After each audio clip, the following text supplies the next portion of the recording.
She found out her husband was cheating on Christmas Eve. But that was not the worst part. The worst part was discovering he had spent 3 years building a I case miss to you take her so baby much. away, I documenting can't her wait to see anxiety, you tomorrow. turning her friends against her, Merry Christmas, planning my a love. future where she would lose everything while he walked away with their daughter. Sarah Mitchell was 8 months pregnant, had $200 to her name, and no one who believed her. Her Sarah, husband had please, the money, you have to look the at this. connections, It explains and the plan. everything. He lied She to had us nothing both. but screenshots on a phone he could track. I saw and a him leave truth the no house one at wanted to hear. exactly 10:15 p.m. What happens holding when a the woman briefcase. stops being afraid and starts fighting back? I wish I hadn't. What happens when the other woman shows up at her door with evidence? And what happens when his own mother decides to betray him in open court? This is not a story about a perfect victim. This is a story about a woman who made mistakes, trusted the wrong man, and almost gave up. But she did not. Stay with me until the end because, I promise you, the moment his mother takes that witness stand will leave you speechless. If stories like this speak to your heart, hit that subscribe button and turn on notifications so you never miss another journey like Sarah's. Drop a comment telling me, have you ever trusted someone who turned out to be a complete stranger? Now let us begin. Snow fell softly over Columbus, Ohio on Christmas morning, coating the suburban streets in a quiet white blanket that made everything look peaceful, clean, perfect. Inside a modest 4-bedroom house on Maple Creek Drive, Sarah Mitchell sat alone at the kitchen table, 8 months pregnant, watching the flakes drift past the window. The Christmas tree glowed in the living room. Presents wrapped in red and gold paper waited beneath its branches. Coffee steam rose from her mug, the only warmth in a room that felt impossibly cold. Kevin's side of the bed had been empty since 4 in the morning. An emergency work call, he said. Quarterly projections that could not wait, he said, on Christmas. She had stopped questioning these explanations months ago, maybe years ago. The truth was she could not remember when she had stopped asking and started accepting. It happened so gradually, like water wearing down stone. One day you look up and realize half of yourself has eroded away. Sarah was 32 years old. She had been a kindergarten teacher once, before Kevin convinced her that their child deserved a full-time mother, before she gave up her career, her income, her independence, before she became someone who waited at kitchen tables for a man who was never there. She picked up her phone and scrolled through Facebook, a distraction, a way to avoid thinking about the silence that had become her constant companion. A mutual friend had posted photos from last night's company Christmas party. Sarah had not been invited. Kevin said spouses made things awkward at work events. She had believed him because believing him was easier than fighting. She scrolled through the album, smiling faces, champagne glasses, the conference room decorated with tinsel. And then she saw it. In the background of one photo, almost hidden behind a group of laughing coworkers, stood Kevin.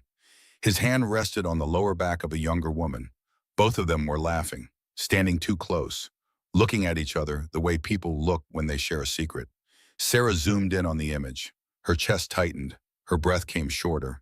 The woman was pretty, late 20s, dark hair, a red dress that hugged her figure. She looked at Kevin like he was the most fascinating person in the room, and Kevin looked at her the same way. Sarah stared at the photo for a long time. Her coffee grew cold. The snow kept falling. She told herself it was nothing. Kevin was friendly with everyone. That was just his personality. Charm was his currency at work. It did not mean anything. Stop being paranoid, she thought. You are always paranoid. Kevin says so all the time. She closed the app, set down the phone, pressed her hands against her swollen belly, and felt the baby kick. It is nothing, she told herself again. But somewhere deep inside, in a place she had learned to silence, she knew it was everything. Kevin came home at noon. He walked through the front door carrying a Starbucks cup and wearing the same clothes from yesterday. No apology, no explanation beyond a casual shrug. Sorry, babe, he said, dropping his keys on the counter. Henderson needed the quarterly projections finished before the holiday break. You know how it is. Sarah nodded. She did not know how it was. Kevin had stopped explaining his job to her years ago. He said she would not understand the business world. She had believed him because she always believed him. Did you eat? She asked. Grab something at the office. He kissed her cheek.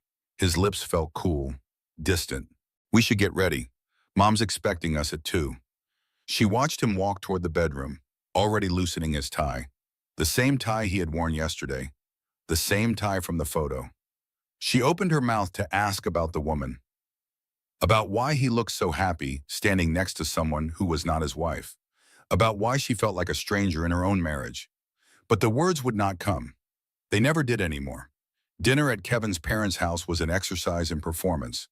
Sarah had learned the choreography years ago. Smile when spoken to, agree with Linda's opinions, laugh at Kevin's father's jokes, pretend everything was perfect, because perfect was all the Price family knew how to be. Kevin played his role flawlessly. He pulled out Sarah's chair. He rubbed her belly and told everyone how blessed they were. He called her honey and sweetheart and made sure her water glass was always full. Anyone watching would see a devoted husband, a man excited to become a father, a picture of suburban success. Only Sarah saw the truth, the way his eyes flickered to his phone every few minutes, the way his smile never quite reached his eyes when he looked at her, the way he performed love like an actor hitting his marks. His mother, Linda, watched Sarah with cool assessment throughout the meal. Linda had never liked her. Kevin's little project, she had called Sarah once, when she thought no one was listening. The girl from Ohio he married to prove he did not need family money. "You look tired, Sarah," Linda said between bites of glazed ham. "Are you sleeping enough? Stress is not good for the baby." "I am fine," Sarah started. "Just a little," Kevin interrupted, his hand landing on her shoulder. "She has been anxious lately. Pregnancy hormones, you know. I keep telling her to relax, but she worries about everything." Sarah's smile froze. She had not felt anxious until he said that. Now everyone at the table was looking at her like she was fragile, broken, a problem to be managed. "Have you considered talking to someone?" Linda asked. "A professional?" "My friend Margaret's daughter had terrible anxiety during her pregnancy. Therapy helped enormously." "That is a great idea," Kevin said before Sarah could respond. "Maybe we should set something up. Get you some support." "I do not need," Kevin squeezed her shoulder, just a little harder than necessary, just enough to remind her who controlled the narrative. "We will talk about it later," he said with a smile that looked like love but felt like a warning. Sarah nodded. She always nodded. The front door burst open, and Darlene Cooper swept into the dining room like a force of nature. Sarah's aunt wore a Christmas sweater that read "Santa saw your browser history" in bright red letters. Her gray hair was pulled back in a messy bun, and she carried a casserole dish that smelled like tuna and desperation. "Sorry I am late," Darlene announced, setting the dish on the table without waiting for an invitation. "Traffic was murder, and some idiot in a BMW cut me off on the highway. Almost followed him home to give him a piece of my mind." Linda's face tightened with barely concealed distaste. "How festive." "Thanks. Got it at Walmart." Darlene dropped into an empty chair and grinned at Sarah. 50% off because someone returned it with a wine stain. Could not even tell after I bleached it. Kevin's eye twitched. He hated Darlene. She was low class, he always said. An embarrassment. A reminder that Sarah came from people who shopped at discount stores and said exactly what they thought without caring who disapproved. Sarah loved her for exactly those reasons. "Look at you," Darlene said, reaching over to pat Sarah's belly. "Big as a house. That baby is going to be a linebacker." The tension around the table was thick enough to cut. Linda smiled her frozen smile. Kevin's father suddenly became very interested in his mashed potatoes. Kevin himself looked like he was calculating the exact moment he could politely ask Darlene to leave, but Sarah felt something loosen in her chest, something like relief, like being seen. "Thank you for coming," she said quietly. Darlene winked at her. "Would not miss it for the world, sweetheart." Later that evening, while the family gathered in the living room for coffee and dessert, Sarah excused herself to use the bathroom. She walked down the hallway toward the powder room, but stopped when she heard Kevin's voice coming from the garage. The door was slightly open, just a crack, just enough for his words to slip through. "I told you not today." His voice was low, hushed, the kind of voice people used when they were saying things they did not want others to hear. "I know, I miss you too. Just a few more months, okay? After the baby comes, everything changes." Sarah's heart stopped. She stood frozen in the hallway, one hand pressed against the wall for support. Her breath came in shallow gasps. The baby kicked hard against her ribs. After the baby comes, everything changes. She knew she should confront him. Storm into that garage and demand an explanation. Scream, cry, fight for her marriage. But she did none of those things. Instead, she walked to the bathroom on trembling legs, locked the door behind her, and sat on the cold tile floor until she could breathe again. She told herself she misheard. She told herself he was talking to a client. She told herself anything except the obvious truth that was clawing at her chest. When she returned to the living room, Kevin smiled at her like nothing was wrong. He wrapped his arm around her shoulders. He kissed her temple and whispered that he loved her. And Sarah smiled back, because smiling was all she knew how to do anymore. That night, lying in bed beside a man who might be a stranger, Sarah stared at the ceiling and listened to Kevin's slow, steady breathing. He slept like a man with no conscience, no worries, no guilt. She placed her hand on her belly and felt the baby move. "I will figure this out," she whispered to her daughter. "I promise. I will figure this out." But she had no idea how. And deep down, in a place she was afraid to examine too closely, she was not sure she had the strength to traumon. The week between Christmas and New Year's felt like walking through fog. Sarah moved through her days on autopilot, performing the routines of a life that no longer felt like hers. She made breakfast, she cleaned the house. She smiled when Kevin came home and asked about his day. But underneath the performance, she was watching, noticing, gathering small truths like stones in her pocket. Kevin guarded his phone like it contained state secrets. He angled the screen away when she walked past. He took calls in the car, in the garage, in any room where she could not hear. He showered immediately when he got home from work, claiming gym sweat, though Sarah had never known him to exercise. She noticed the perfume first, not her perfume, something floral and expensive. It clung to his collar when he kissed her goodnight. When she asked about it, he laughed and said someone at work must have gotten too close at the copier. She noticed the late nights, the early mornings, the business trips that appeared on his calendar without warning. She noticed the way he looked at his phone and smiled, not the polite smile he gave her, a real smile, the kind that meant something. And she noticed the way he looked at her, like she was furniture, background scenery in a life he was building with someone else. On December 29th, Sarah gathered her courage and asked a question. They were sitting in the living room. Kevin scrolled through his laptop while a football game played on television. Sarah sat across from him, pretending to read a magazine, her heart hammering against her ribs. "Who is Megan Ross?" she asked. Kevin did not look up from his screen. "What? Megan, from the Christmas party. Who is she?" "She is in marketing." "Wait, Bishwai." Sarah's throat felt tight. "You seem close, in the photos." Kevin finally looked up. His expression was not angry. It was worse. It was disappointed, exhausted. The face of a man who had explained something 1,000 times and could not believe he had to explain it again. "Here we go again," he said. "I am just asking. You are just asking like you just asked about Rachel from accounting last year, and my assistant before that." He closed his laptop with a sharp snap. "Sarah, this is exhausting. I saw a photo. You had your hand on her back. I had my hand on her back because we were posing for a picture. That is what people do at parties. They stand close. They smile. It does not mean I am sleeping with her." "I did not say..." "You did not have to." He stood up, ran his hand through his hair, and looked at her with something that might have been pity. "This is your anxiety talking. You know that, right? This constant suspicion. This need to interrogate me about every woman I interact with at work." Sarah felt the ground shifting beneath her. A moment ago, she had been asking a reasonable question. Now, somehow, she was the problem. She was the one being unreasonable. "I am not interrogating," she said weakly. "I just wanted to know." Kevin walked toward her, sat on the arm of her chair, took her hand in his. His touch was gentle. His voice was soft. "I know pregnancy is hard," he said.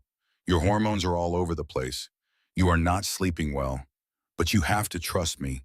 I would never hurt you. I would never hurt our family."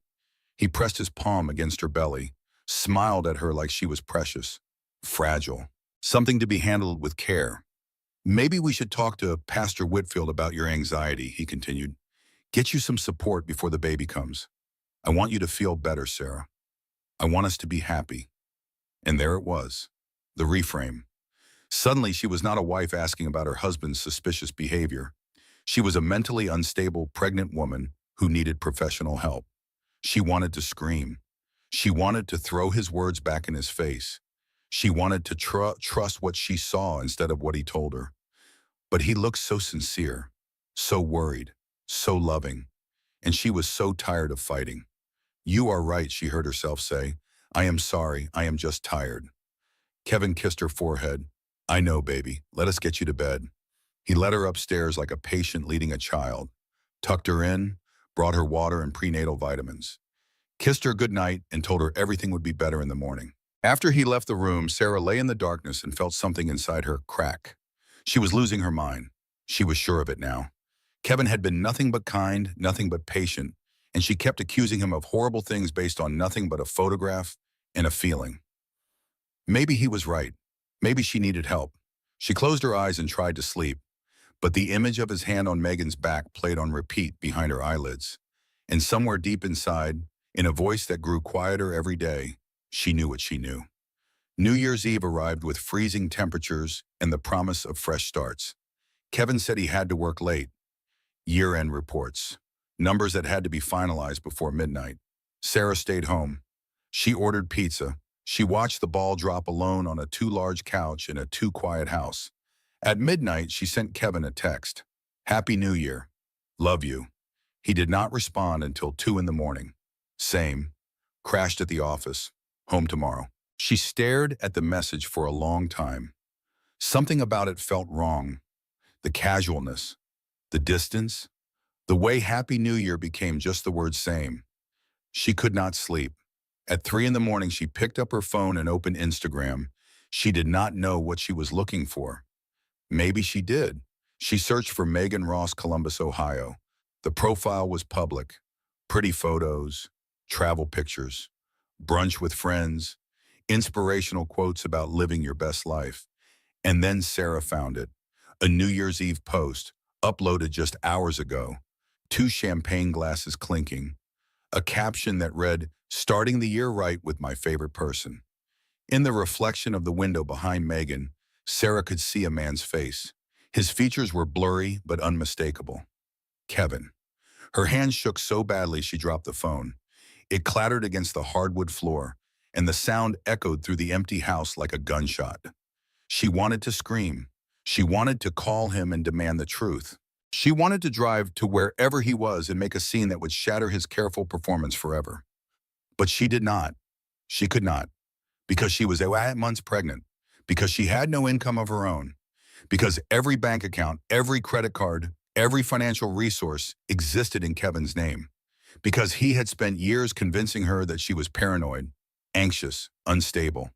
And a part of her still believed him. Because even if she confronted him, even if she had proof, where would she go? What would she do?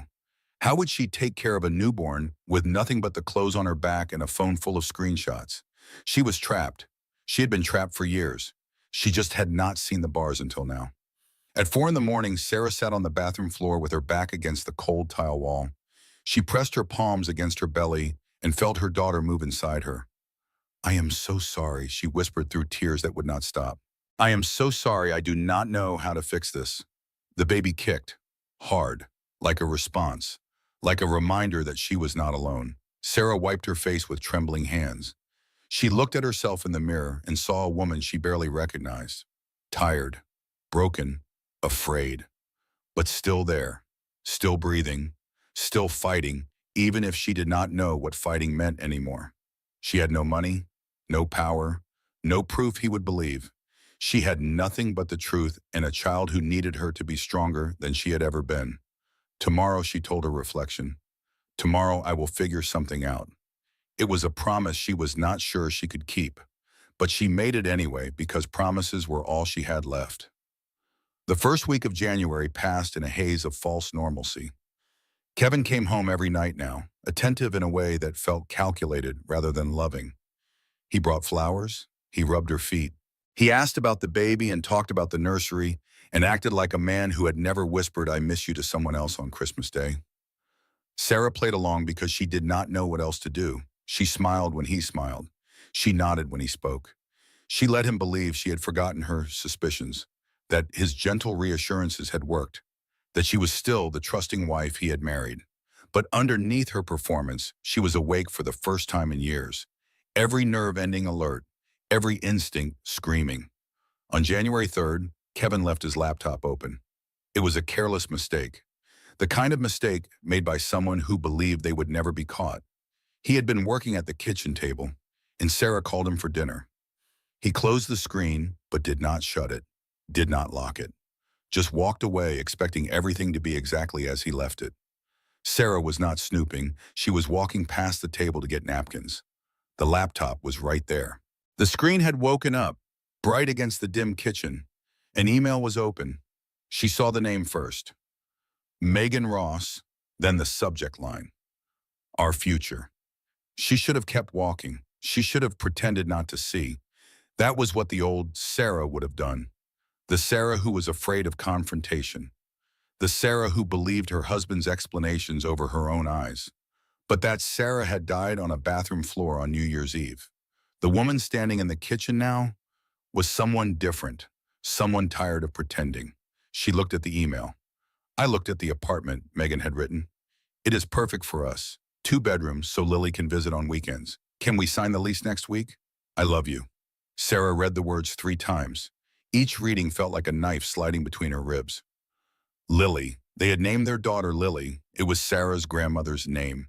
She had chosen it months ago, shown Kevin the family photos, explained what it meant to her.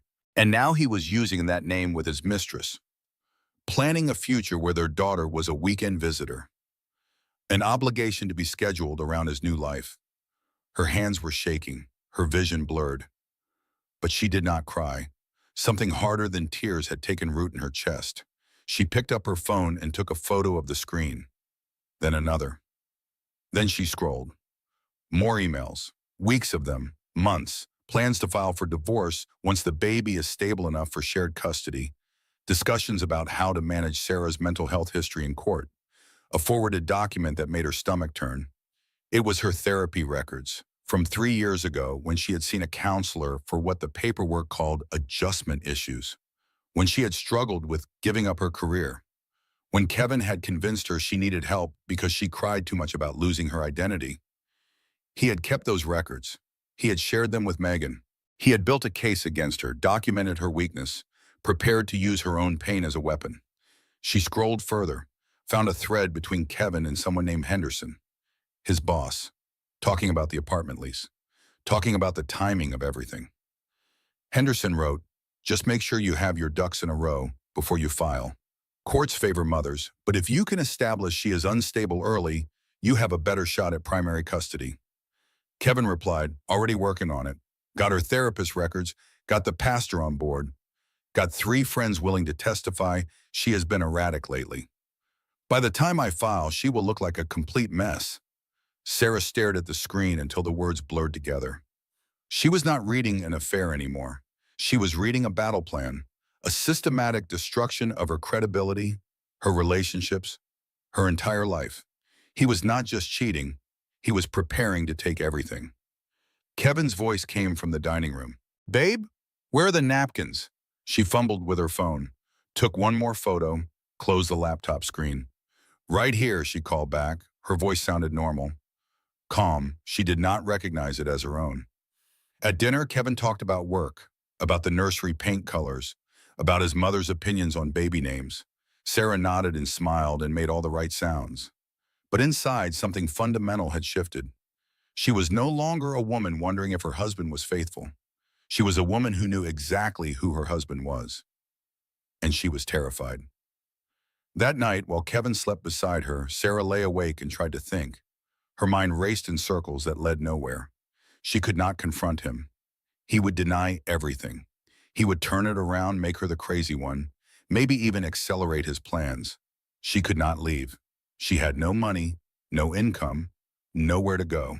The joint account had $200 and some change. Everything else was in accounts she could not access. She could not tell anyone who would believe her. Kevin had spent years cultivating relationships, building trust, establishing himself as the reasonable one. She had spent years isolating herself, losing friends, becoming invisible. She had proof now, photos on her phone, but Kevin controlled their phone plan. He could probably see her data, her messages, everything. If he found out she knew, if he realized she had evidence, what would he do? The baby kicked. A reminder. A question. Sarah pressed her hand against her belly and whispered into the darkness, I will not let him take you. I do not know how yet, but I will figure it out. I promise. It was the second promise she had made in a week. This one felt different. This one felt like steel. The next morning, Sarah called in sick to her volunteer position at the church. She told Kevin she had a doctor's appointment, prenatal checkup, nothing to worry about. He nodded absently and left for work. The moment his car pulled out of the driveway, she started searching. Not the house. Kevin was too careful to leave anything physical lying around. Instead, she searched her own memory. Who could she trust? Who was outside Kevin's sphere of influence? Who would believe her without needing to be convinced? The answer came to her like a light switching on. Aunt Darlene. Darlene had never liked Kevin. She saw through his charm from the beginning, called him a used car salesman in a nice suit. Kevin hated her for it, discouraged Sarah from visiting, rolled his eyes whenever her name came up, which meant Darlene was exactly the person she needed. Sarah picked up her phone, hesitated. Kevin could see her call records. He might ask questions. She drove to a gas station 3 miles from her house, used the payphone outside, felt ridiculous, like a character in a bad spy movie, but also felt safer than she had in days. Darlene answered on the 4th ring. Hello, Aunt Darlene, it is Sarah. I need help. I need to leave. Can I stay with you? There was a pause. Then Darlene's voice came back, sharp and clear. Baby girl, you get in your car right now and you come to me. Do not tell him anything. Do not take anything he might notice missing. Just come, baby. Sarah felt tears burning her eyes. She blinked them back. I do not have money for gas. He controls everything. There is a Western Union on 5th Street. I am sending you $200 right now. Pick it up, fill your tank, and drive straight here. Do not stop for anything. Sarah gripped the phone so hard her knuckles turned white. Darlene, I am scared. I know, honey. That is why you are leaving. Now go. I will see you in 2 hours. The line went dead. Sarah stood in the cold January air, 8 months pregnant, about to run away from her entire life. She was terrified. But for the first time in years, she was also awake. And that made all the difference. The drive to Cleveland took 2 hours and 17 minutes. Sarah kept checking her rearview mirror, half expecting to see Kevin's black sedan following her. He did not appear. He was at work, blissfully unaware that his carefully controlled wife had finally slipped her leash. Darlene's apartment was on the 2nd floor of an old building above a laundromat. The hallway smelled like fabric softener and ancient carpet. The wallpaper was peeling in the corners. A fluorescent light flickered overhead like a dying heartbeat. It was the most beautiful place Sarah had ever seen. Darlene opened the door before Sarah could knock. Her aunt was wearing sweatpants and a faded Cleveland Browns t-shirt. Her gray hair stuck up in 3 different directions. She looked like she had not slept in days. But her arms were open, and that was all that mattered. Get in here, Darlene said, pulling Sarah into a hug so tight it hurt. Lord Almighty, look at you. Lord Almighty, look at her. You are shaking like a leaf. I am okay. Sarah's voice cracked on the words. I am okay. No, you are not. But you will be. Darlene ushered her inside, closed the door, and locked 3 separate deadbolts. Come on, I made tea.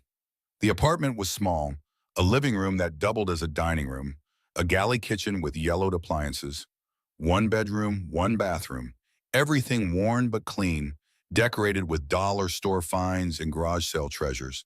Darlene handed Sarah a mug of tea and sat across from her at the tiny kitchen table. Tell me everything, Darlene said. Do not leave anything out. So Sarah told. The Christmas party photo, the phone calls, the gaslighting, the emails she had discovered, the plan Kevin had been building to destroy her. Darlene listened without interrupting. Her expression grew darker with each detail. When Sarah finished, Darlene was silent for a long moment. Then she said a word that cannot be repeated, followed by another word that was even worse. I knew it, Darlene said. I knew that man was rotten the first time I met him. Too smooth, too polished. Nobody is that perfect unless they are hiding something ugly. What do I do? Sarah asked. I have nowhere to go. I have no money. I have no proof he will actually believe. You have those photos on your phone? Sarah nodded. Then you have proof. Maybe not enough for court yet, but enough to know you are not crazy. Darlene reached across the table and squeezed Sarah's hand. First thing we do is get you safe. You stay here as long as you need. Second thing, we figure out what he is really hiding. A man does not build a case like that unless he has something to protect. What do you mean? I mean his finances, honey. Men like Kevin, they always think they are smarter than everyone else. They hide money. They move assets. They set up accounts their wives do not know about. If we can prove he has been lying about money, that changes everything. Sarah shook her head. I do not know anything about his finances. He handles everything. I do not even know what he makes. Darlene's eyes hardened. Then that is what we need to find out. For the first time in weeks, Sarah felt something like hope. Small and fragile, but real. She was not alone anymore. She had someone in her corner. Maybe that would be enough. It was not enough. Kevin noticed she was gone by 3 in the afternoon. Sarah had forgotten about the credit card. She had used it to buy gas, just a few dollars to top off her tank, and the notification went straight to Kevin's phone. Her own phone started buzzing around 3:30. She ignored the first call, the second, the third. Then the text started, ding. Where are you, baby? I am worried. Please call me. Sarah, this is not funny. I came home and you were gone. If you do not respond in 1 hour, I am calling the police and reporting you missing. Think about what that looks like for custody. Sarah stared at the last message. Her blood turned to ice. He is threatening me, she whispered. He is actually threatening me. Darlene read the message over her shoulder. Her jaw tightened. Do not respond, Darlene said. Let him sweat. But if he calls the police, he will not. Not yet. He does not want cops involved any more than you do. This is a power play. He wants you scared. I am scared. Darlene squeezed her shoulder. Good. Scared keeps you sharp, but do not let scared make you stupid. They spent the next hour planning. Darlene helped Sarah create a new email account, one Kevin did not know about. They transferred the photos from her phone to the cloud. They made a list of everything she knew about Kevin's finances, which was almost nothing. By 6 o'clock, Sarah was starting to believe she might actually get through this. She was safe. She had evidence. She had a plan. Then someone knocked on the door. Darlene froze. Sarah's heart stopped. Another knock, louder, then Kevin's voice. Sarah? I know you are in there. Your car is in the parking lot. Come on, baby. Let us talk about this. Sarah looked at Darlene with wide, terrified eyes. How did he find me? She whispered. Darlene's face was grim. He must have tracked your phone. A third knock, more insistent. Sarah, please. Whatever is wrong, we can fix it. Just come outside and talk to me. Behind Kevin's voice, Sarah heard another sound. Another man speaking in low tones. She crept to the window and peered through the curtain. Kevin stood on the landing. Beside him, wearing a concerned expression in a wool overcoat, was Pastor James Whitfield. Her stomach dropped. He brought the pastor, she said. He is making this into an intervention. Darlene looked out the window. Her expression shifted from concern to fury. That manipulative piece of work. Kevin's voice came again, louder now. Darlene, I know you think you are helping her, but Sarah is not well. She has been struggling with her mental health. Running away while pregnant is not rational behavior. Darlene stalked to the door and yanked it open. She did not invite them inside. She stood in the doorway like a bouncer at the world's most protective nightclub. You need to leave, Darlene said. Pastor Whitfield stepped forward with his hands raised in a calming gesture. Mrs. Cooper, we are just worried about Sarah. She left home without telling anyone. That is not like her. Darlene did not move. What is not like her is waking up and realizing her husband has been lying to her face for years. That takes some adjusting. Kevin peered past Darlene into the apartment. Sarah shrank back into the shadows. Sarah, please. His voice was soft, gentle, the voice of a man who only wanted to help. Whatever you think you saw, whatever you think you know, we can talk about it. But running away is not the answer. Pastor Whitfield nodded. Sarah, your husband loves you. He drove 2 hours in the cold because he was terrified something happened to you. That is not the behavior of a man with something to hide. Sarah felt her resolve wavering. They both sounded so reasonable, so concerned, and she was so tired, so scared, so desperate for someone to tell her everything would be okay. Maybe she had overreacted. Maybe the emails were not as bad as she thought. Maybe Kevin had an explanation for everything. She took a step toward the door. Darlene caught her arm. "Do not," Darlene whispered. "Do not let them talk you out of what you know." Kevin's expression flickered. Just for a second, a flash of something cold behind his eyes. And suddenly Sarah remembered the email. Henderson's advice. Her therapy records forwarded to his mistress. The apartment leased with 2 bedrooms so Lily can visit on weekends. This was not concern. This was strategy. Kevin was not here to reconcile. He was here to regain control. "No," Sarah said. Her voice was quiet but steady. "I am not coming with you." Kevin's mask slipped further. "Sarah, I saw the emails, Kevin. I know about Megan. I know about the apartment. I know you have been building a case to take my daughter away from me." The pastor's expression shifted to confusion. "Kevin, what is she talking about?" "She is confused," Kevin said quickly. "The pregnancy hormones, the stress. She has been saying things that do not make sense." "I have screenshots," Sarah said. "I have proof." Silence. Kevin's face went very still. Then he smiled. That gentle, patient, loving smile that had fooled her for years.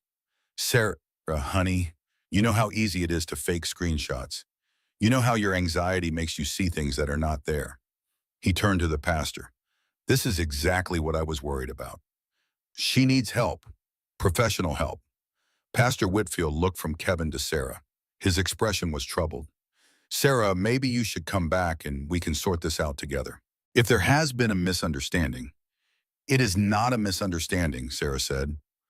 But her voice had lost its certainty.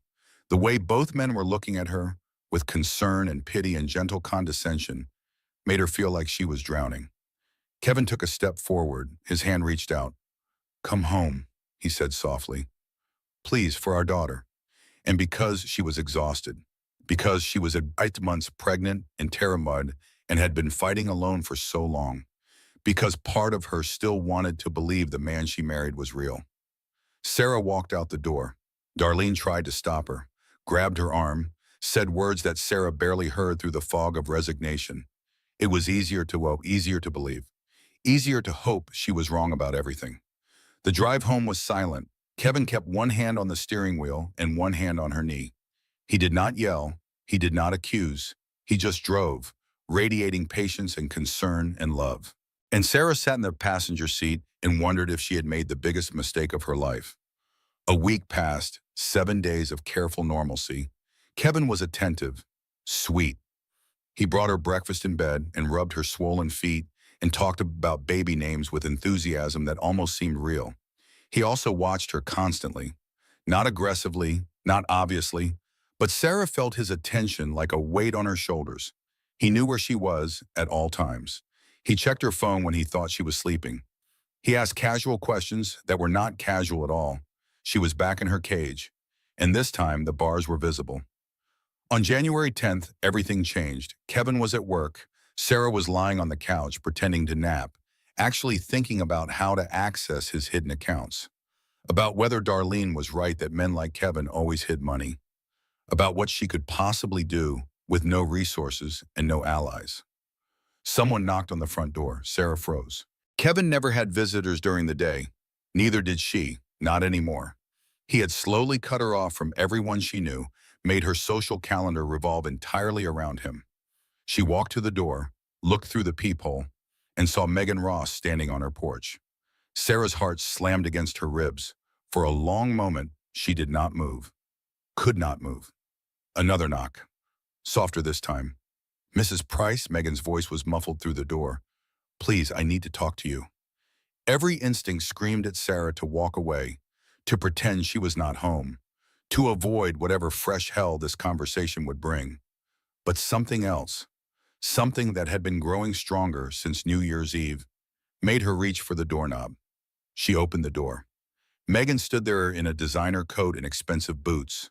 Her dark hair was pulled back in a ponytail. Her eyes were red and swollen. mascara smudged in the corners. She had been crying. She looked like she had been crying for days. "Can I come in?" Megan asked. Sarah should have said no, should have slammed the door in this woman's face, should have screamed at her for destroying her marriage. Instead, she stepped aside. Megan walked into the living room like she was afraid the floor might collapse. She perched on the edge of the couch and twisted her hands in her lap. Sarah sat across from her, waited. The silence stretched for almost a minute before Megan spoke. "I did not know," she said. Her voice cracked on the words. "I swear to God, I did not know." "Did not know what?" "That you were still together." Megan wiped her eyes with the back of her hand. "He told me you were separated. He told me you only stayed together for the pregnancy. He told me you had mental health problems and he was scared to leave because you might hurt yourself." Sarah stared at her. The words did not make sense. They made perfect sense. "He told you I was unstable." Megan nodded. "He said you were paranoid, delusional. He said he had documented everything in case he needed to protect the baby." She let out a bitter laugh. "I believed him because I wanted to, because he made me feel special and chosen, and I was so desperate to be loved that I ignored every red flag." Sarah did not know what to feel. Anger at this woman who had helped destroy her marriage. Pity for someone who had been manipulated just as thoroughly as she had. Something in between that had no name. "Why are you here?" Sarah asked. "Because I found out the truth." Megan pulled a tissue from her pocket and dabbed her eyes. "Last week, I saw your Facebook. You posted a photo of you and Kevin at church. You looked happy. Together. Not separated at all." Sarah remembered that photo. Kevin had insisted on it, wanted to prove to their social circle that everything was fine. She had smiled for a camera, while her heart broke. "I confronted him," Megan continued. "I asked why you looked like a happy couple if you were supposed to be separated. And he said I was misunderstanding. He said you were performing for social appearances. He said I should trust him. The same words he always said to Sarah. The same deflection. The same reframe. But this time there is someone else," Megan said. Her voice hardened. "I realized he used those exact same words on me that he probably used on you. And suddenly everything looked different." Sarah leaned forward. "Someone else?" "He has been distant lately, taking calls in other rooms, coming home late." She laughed bitterly. "The same things I probably did to help him lie to you. I started paying attention. I found receipts. I found messages. He is already moving on to someone new." Sarah felt sick, but she also felt something else. A strange kinship with this woman she should hate. "Why tell me this?" Sarah asked. "What do you want?" Megan reached into her purse and pulled out a small USB drive. She set it on the coffee table between them. "Everything," Megan said. "Texts, emails, voicemails. He sent me copies of your therapy records. I did not ask for them, but he sent them to prove you were unstable. I have records of everything he said about your marriage, about his plans, about what he was going to do after the baby was born." Sarah stared at the USB drive like it might explode. "I am not doing this to be your friend," Megan continued. "I am doing this because if I do not, I am as bad as him." She stood up, gathered her coat around herself. "I am sorry, Sarah. I am so sorry for what I did. I cannot undo it, but I can give you the ammunition to fight back." Sarah reached for the USB drive. Her hand trembled. "Thank you," she whispered. It was not enough. It was too much. It was the only thing she could say. Megan walked to the door, paused with her hand on the knob. "He is never going to stop," Megan said. "Men like Kevin do not stop. They just find new victims." She opened the door. "Make sure you are not one of them." Then she was gone. Sarah sat alone in her living room holding the USB drive that contained her freedom. Or her destruction. Or both. She thought about Darlene's words. Men like Kevin always think they are smarter than everyone else. But Kevin had not counted on his mistress having conscience.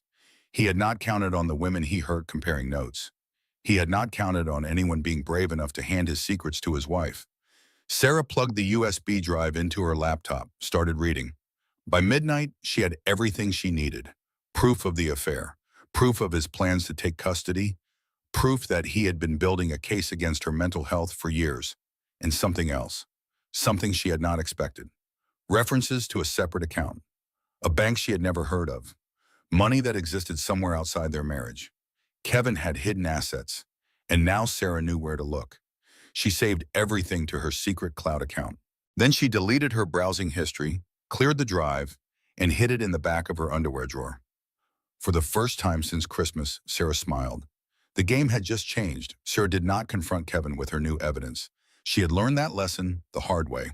Instead, she did something much more dangerous. She waited. For 2 days, she played the role of dutiful wife. She cooked dinners and folded laundry and smiled at Kevin's jokes. She let him believe she had accepted her place, that she had given up. Meanwhile, she planned. She could not go back to Darlene.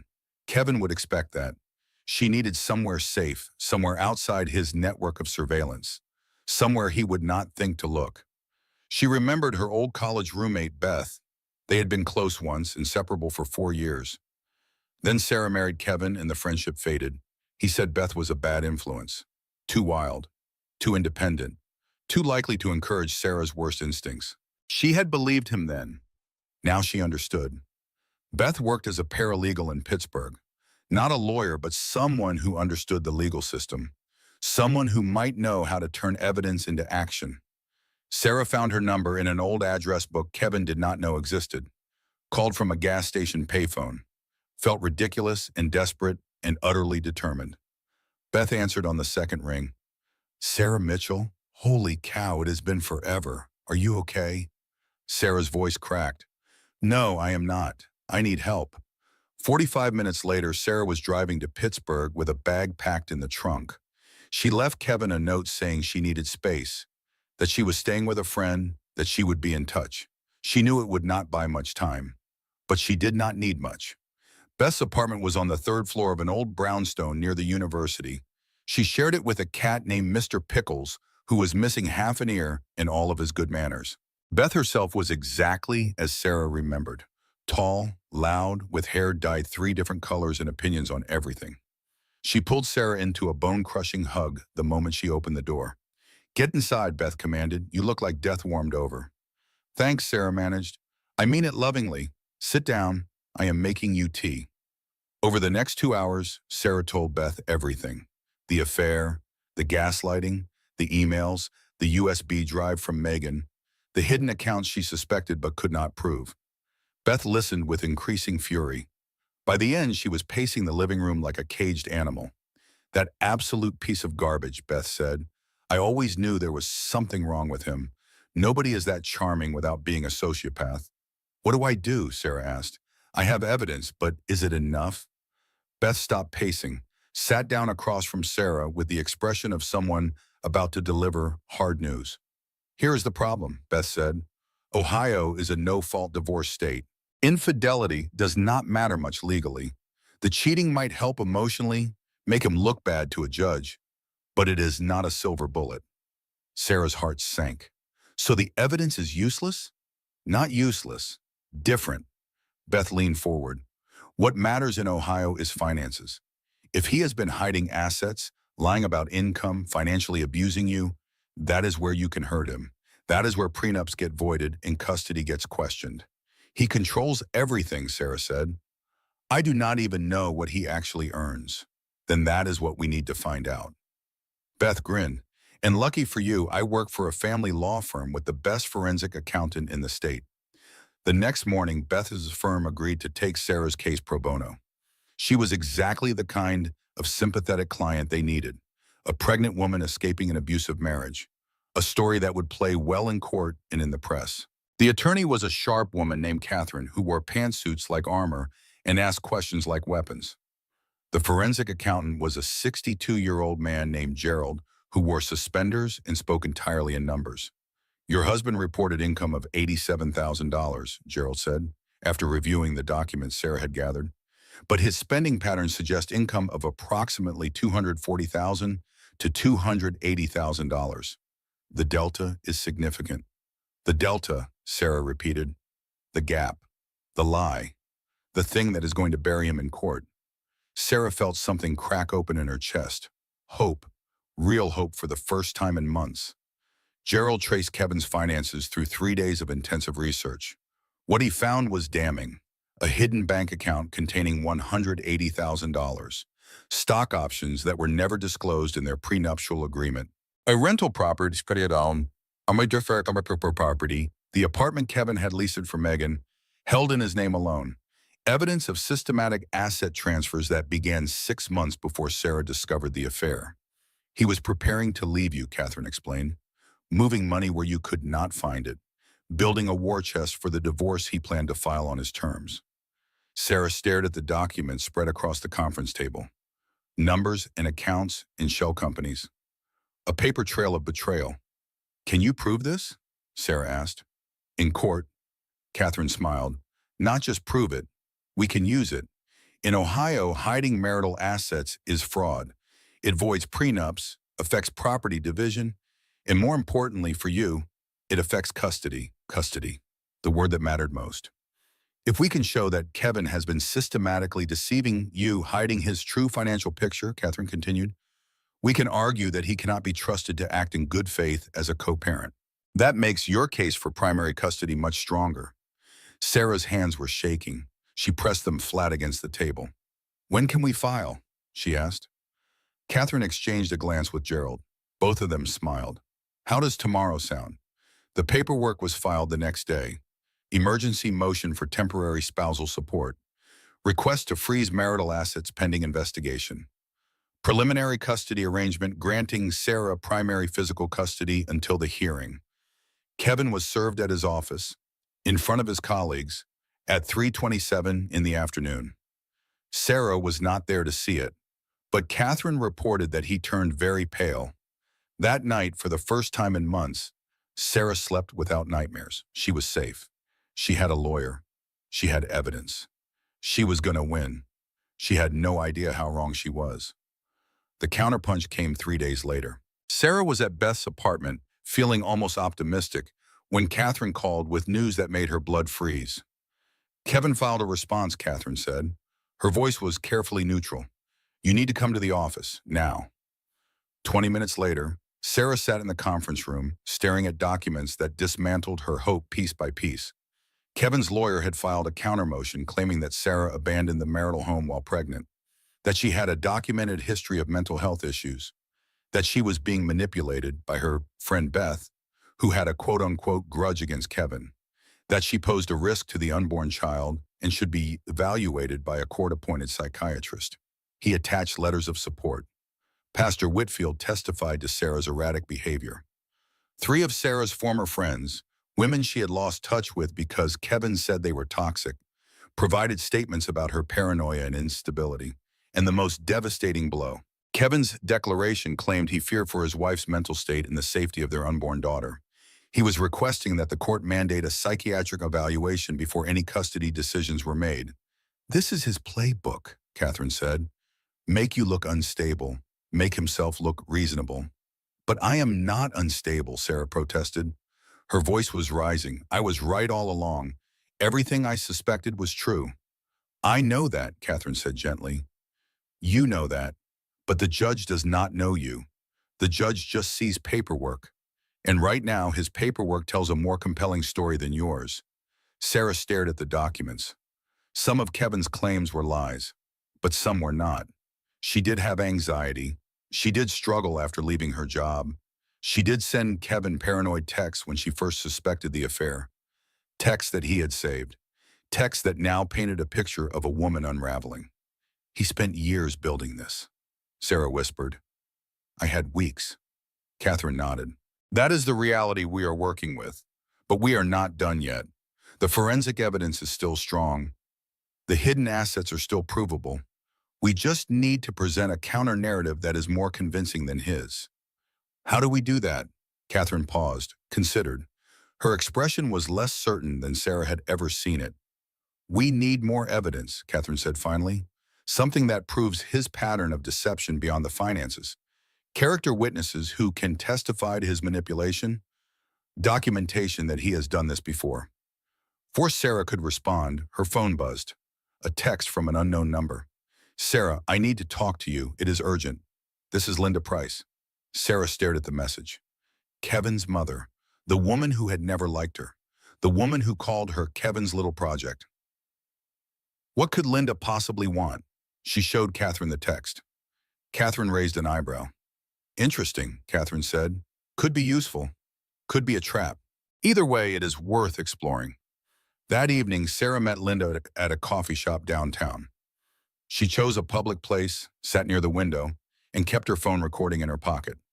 Linda arrived wearing a camel hair coat and an expression Sarah had never seen before. She looked old, tired, like something inside her had broken. "Thank you for meeting me," Linda said. She did not sit down immediately, just stood there looking at Sarah like she was seeing her for the first time. "I know I have not been kind to you. I know I enabled my son's behavior. I am not here to make excuses." "Then why are you here?" Sarah asked. Linda finally sat, folded her hands on the table, took a breath. "Because I watched my son try to take your baby from you," she said quietly. "And I recognized what I was seeing." Sarah did not understand. "What do you mean?" "I mean, I have seen this before." Linda's voice was barely above a whisper. 35 years ago, when my husband did the same thing to me." The words hung in the air. Sarah felt the room tilt. Linda continued, each word heavy with decades of suppressed truth. "My husband cheated on me for 20 years. He hid money in accounts I never knew existed. He convinced everyone I was fragile and neurotic and unfit to make decisions about my own children." She laughed bitterly. "Sound familiar?" Sarah could not speak. "I stayed because I was afraid, because I believed him when he said I was the problem, because leaving seemed impossible." Linda looked at Sarah with eyes that were bright with unshed tears. "I wasted my entire life being Mrs. Price. I will not let you make my mistake." "Why are you telling me this?" Sarah managed. "Because I have something you need." Linda reached into her purse and pulled out a manila envelope. "Something that will destroy my son's case, and probably my relationship with him forever." Sarah took the envelope. Inside were documents, bank statements, photographs, legal papers, and a police report from 1992. "What is this?" Sarah asked. Linda took a breath. "Before you, there was a woman named Jennifer. They were engaged for 8 months. When she tried to leave him, he did exactly what he is doing to you. Made her look crazy, turned everyone against her, filed restraining orders claiming she was dangerous." Sarah scanned the documents. Jennifer Hartwell. A restraining order that was later dismissed. A civil suit that was settled out of court. "She tried to fight back," Linda said. "She lost. He was too prepared, too connected, too believed. She had a breakdown afterward. Last I heard, she was living in a care facility." Sarah felt sick. This was the future Kevin had planned for her. A breakdown, a facility, a warning to any woman who dared challenge him. "Why did you not say anything?" Sarah whispered. "All these years, because I was a coward." Linda's voice cracked. "Because it was easier to pretend my son was good than to face what he really was. Because I am his mother and I failed him somehow, and admitting that felt like dying." She wiped her eyes with a handkerchief. "But watching him do this to you, watching him try to take that baby, something finally broke inside me. I cannot change the past, but I can give you a weapon he does not know exists." Sarah looked at the documents again. A pattern of behavior, a previous victim, evidence that Kevin had done this before. "This changes everything," Sarah breathed. "I hope so," Linda said, "for your sake and for that baby's." Sarah met her mother-in-law's eyes, saw something there she had never noticed before. Grief, regret, the weight of a lifetime spent silent. "Thank you," Sarah said. It was not enough. It was all she had. Linda nodded, then she stood, gathered her coat, and walked away without looking back. Sarah sat alone in the coffee shop, holding the key to her freedom, feeling the tide finally beginning to turn. 3 days before her due date, Sarah went into labor. It started at 2 in the morning, a contraction that wrapped around her lower back and squeezed until she could not breathe. Then another, then another. She was at Beth's apartment. Beth drove her to the hospital, calling Catherine on the way. This was it. The baby was coming, 3 weeks early, but apparently ready. The hospital was a blur of fluorescent lights and hurried questions. Sarah was admitted, hooked to monitors, told that everything looked normal. Early labor could take hours.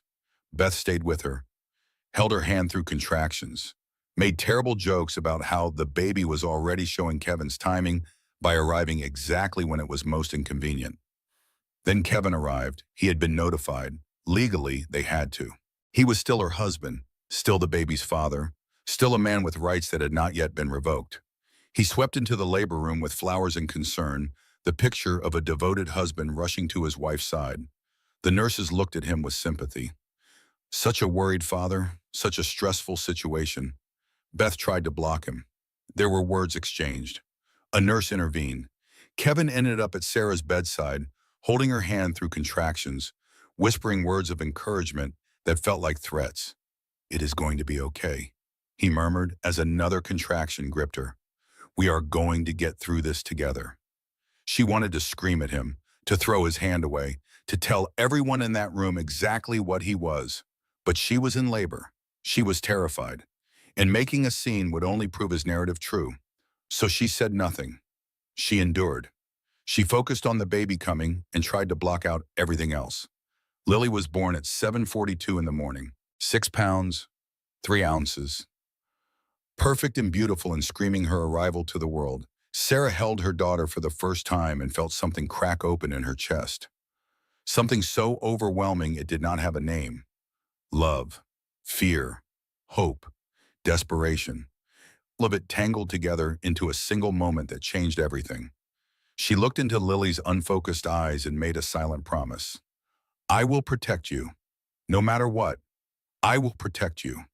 She did not know that in less than 2 hours, that promise would be tested beyond anything she could imagine. The social worker arrived at 9:15, a tired woman in a cardigan, carrying a clipboard and wearing an expression of professional sympathy. "Mrs. Price, I'm so sorry to disturb you, but there has been a motion filed." Sarah's blood turned to ice. What kind of motion? The social worker looked at her clipboard, then at Kevin, who stood in the corner looking appropriately concerned, then back at Sarah. "Your husband filed an emergency custody petition this morning," the social worker said. "He claims you are mentally unstable and may pose a risk to the newborn. The court has granted him temporary custody pending a psychiatric evaluation. You have supervised visitation rights until the hearing." The words did not make sense. Sarah heard them, understood them intellectually, but her brain refused to process what they meant. "He filed this morning, while I was in labor?" The social worker looked uncomfortable. "I understand this is difficult timing, but the court found the petition credible enough to act immediately." Credible. Kevin had made his case credible while she was giving birth. He had timed it perfectly. She was exhausted, vulnerable, unable to fight back. And he had struck. "You cannot do this," Sarah said. Her voice was rising. She could feel hysteria building in her chest, and she knew that showing emotion would only prove Kevin right. "You cannot take my baby." "Ma'am, please try to stay calm." "Stay calm?" Sarah was crying now. She could not stop. "They are taking my baby, and you are telling me to stay calm." Kevin stepped forward. He put his hand on her shoulder. She flinched away. "Sarah, sweetheart," he said softly. "I know you are upset, but this is for Lily's safety. You have been struggling. You need help. Once you get the evaluation, once you are stable, we can figure this out together." He sounded so reasonable, so loving. The nurses in the hallway were watching with pity. "Poor man," their faces said, "dealing with such a difficult situation." Beth burst into the room. She had been on the phone with Catherine. Her face was white. "Sarah, Catherine is filing an emergency response. We are going to fight this." But it was already too late. The social worker was explaining the process, the transfer of custody, the visitation schedule, the requirements Sarah would need to meet before she could be alone with her daughter again. A nurse came to take Lily. "No," Sarah whispered. She clutched her baby tighter. "Please, no." "Mrs. Price, I understand how hard this is." The social worker's voice was gentle but firm. "But I need you to cooperate. Resisting will only make things worse." "Worse? How could things be worse?" Kevin watched from the corner, his face arranged in perfect sorrow, his eyes betraying nothing. And Sarah understood, with terrible clarity, that he had planned this from the beginning. Every move, every manipulation, every piece of evidence he had gathered over years. He had never intended to share custody. He had intended to win. She let them take Lily. What choice did she have? Fighting would only prove his point, only make her look unstable. The nurse carried her daughter out of the room. Sarah watched through blurring tears as her baby disappeared down the hallway. Kevin followed. At the door, he turned back. "I am sorry it had to be this way," he said. "I just want what is best for our daughter." Then he was gone. Sarah lay alone in the hospital bed, arms empty, listening to her baby cry somewhere down the hall. She had never felt pain like this. Not physical pain, though her body ached from labor. This was something deeper, something that reached into her chest and tore her apart from the inside. She had lost. After everything, after all her planning and evidence and hope, she had lost. Kevin had won. She stared at the ceiling and felt something inside her begin to give way. The exhaustion, the despair, the months of fighting against someone who had every advantage. Maybe he was right. Maybe she could not win. Maybe she should just accept defeat and hope for the scraps of motherhood he chose to leave her. Maybe giving up was easier than fighting. The thought settled over her like a cold fog. Then, unbidden, she remembered something. A conversation with Darlene months ago that she had almost forgotten. "Leaving is hard," Darlene had said, "but staying gone when he begs, when people judge, when you are scared and broken alone, that is the hard part. That is where most women break. That is where most women break." Sarah looked at her empty arms, felt the phantom weight of her daughter, heard Lily's cries echoing in her memory. Was she going to be one of those women? The ones who broke? Who gave up? Or was she going to be something else entirely? She thought of her daughter, of the life Lily would have with Kevin as her only real parent, of the lies she would be told about her mother, of the manipulation she would learn as normal. "No," Sarah whispered. She pushed herself up in the hospital bed. Her body screamed in protest. She did not care. "I am not done," she said to the empty room. "I am not giving up." She reached for her phone, called Darlene. "They took her," Sarah said when her aunt answered. "Kevin took my baby." There was a long pause. Then Darlene's voice came back, steel wrapped in love. "Then we take her back. Whatever it takes, we take her back." Sarah closed her eyes, felt something shift inside her. The despair was still there. The fear was still there, but underneath it something else was growing. Something hard and bright and absolutely unbreakable. She was going to fight. Not because she was strong, not because she was brave, but because her daughter needed her to be. And that was enough. The next 2 weeks were the hardest of Sarah's life. She had supervised visitation with Lily. 30 minutes, 3 times a week in a room with a stranger watching. She could hold her daughter but not nurse her. She could sing to her but not take her home. She could count every eyelash and memorize every finger and know that at the end of each visit, someone would take Lily away. But she did not break. She could not afford to. Catherine worked around the clock building their case. Gerald dug deeper into Kevin's finances and found more hidden accounts, more transferred assets, more evidence of systematic fraud. The documents Linda had provided added a pattern of behavior that painted a devastating picture. And then Gerald found something else, something that changed everything. "I need you to sit down," Catherine said when she called Sarah to the office. Sarah sat. Her heart was already racing. "Gerald found a life insurance policy," Catherine said carefully. "Kevin took it out on you 2 years ago, $500,000. Sarah blinked. "That is not unusual. Married couples have life insurance. The beneficiary was originally Kevin," Catherine continued, "but 6 months ago he changed it. The new beneficiary is his mother." The words took a moment to land. Then they hit like a sledgehammer. "His mother? Why would he?" Catherine's expression was grim. "We do not know for certain. It could be estate planning. It could be innocent. But combined with everything else," Sarah whispered, "combined with the way he documented my mental health, combined with the custody battle, combined with everything else, it looks like preparation," Catherine finished. "For a future where you are not around." Sarah felt the room spin. She gripped the edge of her chair. "You think he was planning to?" She could not finish the sentence. "I think he was preparing for every possibility," Catherine said. "And I think we need to present this to the judge." The hearing was scheduled for January 25th, 2 weeks after Lily's birth, 2 weeks of preparation, of documents, of strategy. Kevin arrived at the courthouse with his lawyer, his mother, and the confidence of a man who expected to win. He smiled at Sarah across the hallway, a smile that said he had already calculated every outcome. Sarah sat with Catherine, Gerald, and Beth. Darlene was in the gallery, wearing her most respectable cardigan and an expression of barely contained fury. The judge was a woman in her 60s with gray hair and sharp eyes. She reviewed the mountain of documents both sides had presented. She asked questions that cut to the heart of every claim. Kevin's lawyer argued that Sarah was unstable, that her flight from the marital home proved she was unable to make rational decisions, that the statements from friends and their pastor demonstrated a pattern of erratic behavior.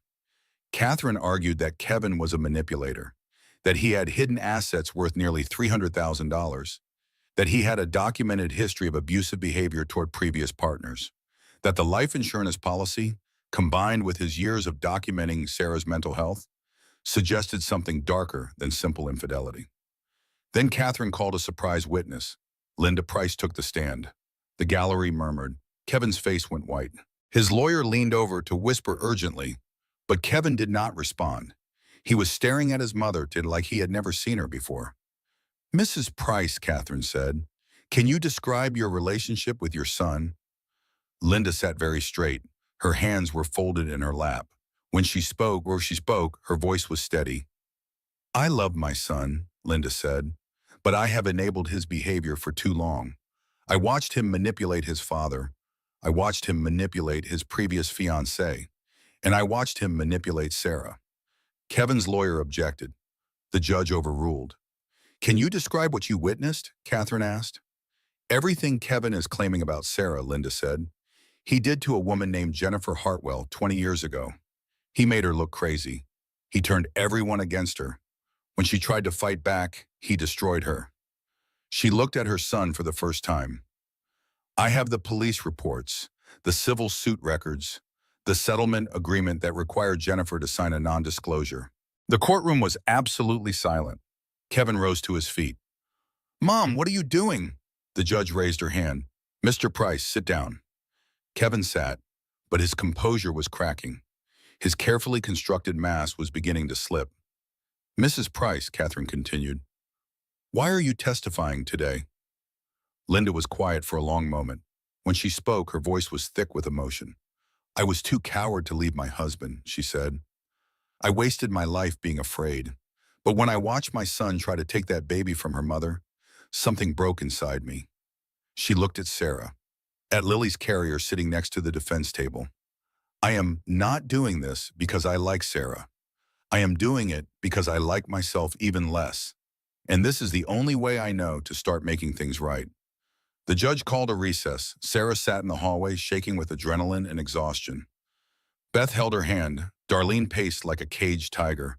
When court reconvened, the judge delivered her ruling. Based on the evidence presented, the judge said, "I am granting full temporary custody to Mrs. Price. Mr. Price is ordered to provide complete financial disclosure within 30 days. Failure to comply will result in sanctions. Additionally, I am referring this case to the county prosecutor for potential fraud charges." Sarah did not move, did not breathe. "Mr. Price will have supervised visitation twice per week until the divorce is finalized," the judge continued. "But given the evidence of financial fraud, the pattern of manipulative behavior, and the testimony of his own mother, I have serious concerns about his fitness as a custodial parent." Kevin's lawyer requested a stay. The judge denied it. "We are adjourned," the judge said, and she gathered her papers and left. Sarah still did not move. She could not believe it was over. Then Beth was hugging her. Darlene was crying. Catherine was shaking her hand and saying something about next steps. And across the courtroom, Kevin stared at her with pure, undiluted hatred. The charm was gone. The mask was gone. There was nothing left but the truth of who he really was. "This is not over," he said quietly. "You think you have won, but this is not over." Sarah looked at him, at the man she had loved, the man who had tried to destroy her, the man who had lust for him. "Yes, it is," she said, and she picked up her daughter's carrier and walked out of the courthouse into the cold January sunlight. 6 months later, Sarah stood at the window of her apartment in Cleveland, watching the summer rain paint patterns on the glass. Lily was asleep in the nursery, the sound of her breathing soft through the baby monitor on the kitchen counter. The apartment was small, A two-bedroom on the third floor of an old building with creaky stairs and radiators that clanged in the winter. The furniture was second-hand. The decorations were sparse. Nothing matched. It was perfect. Kevin had pled guilty to financial fraud 3 months ago. His lawyer negotiated a deal. 18 months in minimum security. Substantial restitution. A permanent mark on his record that meant his career in pharmaceutical sales was over. He had supervised visitation with Lily twice a month. He rarely used it. Once he lost, Sarah realized he lost interest. Lily was a prize he wanted to win. When she was no longer a symbol of victory, she became an obligation he did not want to fulfill. It broke Sarah's heart for her daughter. But it also confirmed what she had always suspected. Kevin had never wanted to be a father. He had wanted to own something, to control someone. When that possibility disappeared, so did his enthusiasm. The divorce was finalized in May. Sarah got the house in Columbus, which she sold. She got 60% of the marital assets that remained after Kevin's restitution payments. She got primary custody with the right to determine Lily's upbringing. She got her life back. A knock at the door interrupted her thoughts. She checked the peephole, then smiled and opened it. Darlene swept inside carrying a casserole dish and a 6-pack of beer. "Sunday dinner," Darlene announced. "I made that tuna thing you like. Also brought beer because I figured you could use it. You know I am still breastfeeding, then I will drink both of ours." Darlene set down the dish and peered at the baby monitor. "How is my grandniece?" "Sleeping. Finally, she had a rough night, takes after her mother. Stubborn even in the cradle." Sarah laughed. It felt good to laugh. It felt normal. They sat at Sarah's tiny kitchen table and ate tuna casserole and talked about nothing important. Darlene's job at the diner. Sarah's plans to go back to teaching in the fall. A new man at Darlene's church who was too good looking for his own good. "You know what I am proudest of?" Darlene asked suddenly. Sarah looked up. "What?" "Not that you left." Darlene's voice was serious now. "Leaving is hard, but lots of women leave. What I am proudest of is that you stayed gone. When he begged, when people judged, when you were scared and broke and alone. You did not go back." Sarah was quiet for a moment. The words settled into her like stones dropping into still water. "I almost did," she admitted. "So many times, but you did not. That is the whole point." They finished dinner. Darlene washed dishes while Sarah checked on Lily. When she came back, Darlene was pulling on her coat.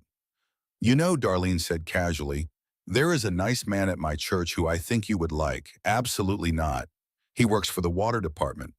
Good benefits, decent pension." "Aunt Darlene, I am just saying, when you are ready." Sarah laughed again. "I will let you know. She will not be ready for a while."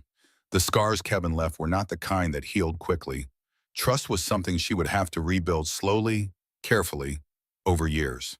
But for the first time in a long time, she believed she would be ready someday.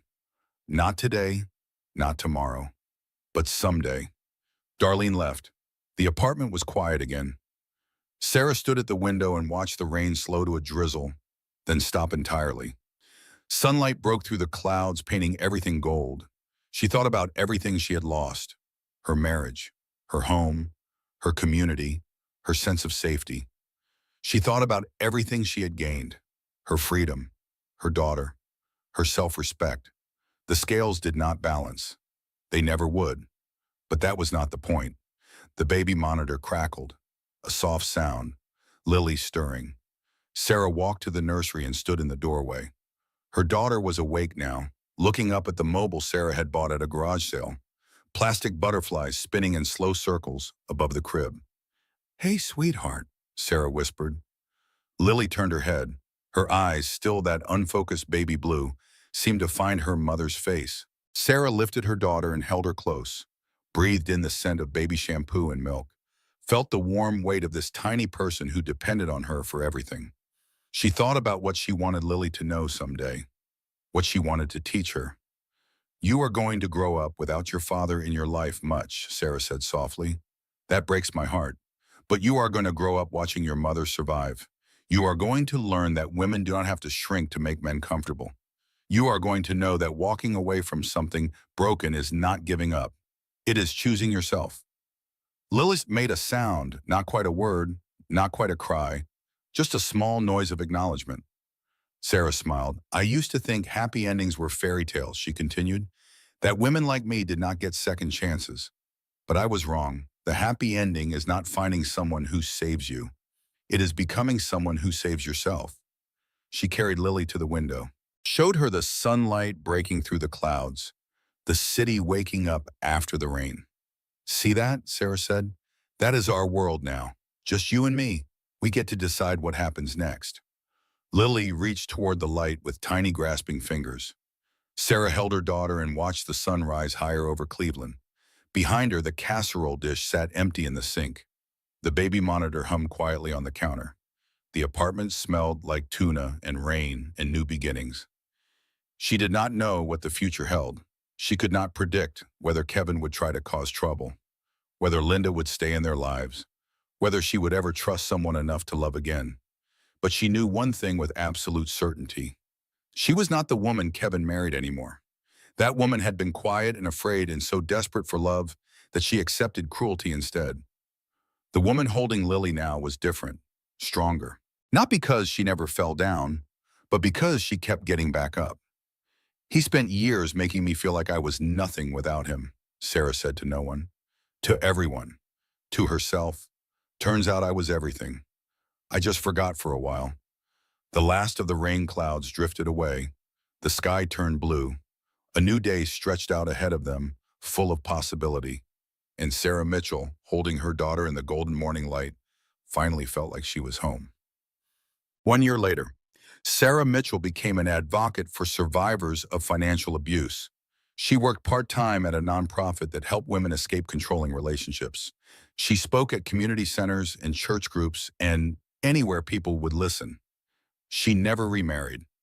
Not because she was afraid, but because she discovered she liked her own company.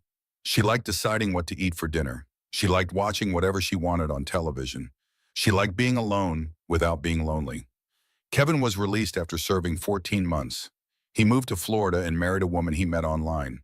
They divorced within 2 years. Linda Price sold the family home and donated most of the proceeds to domestic violence charities. She and Sarah were not friends exactly, but they exchanged Christmas cards.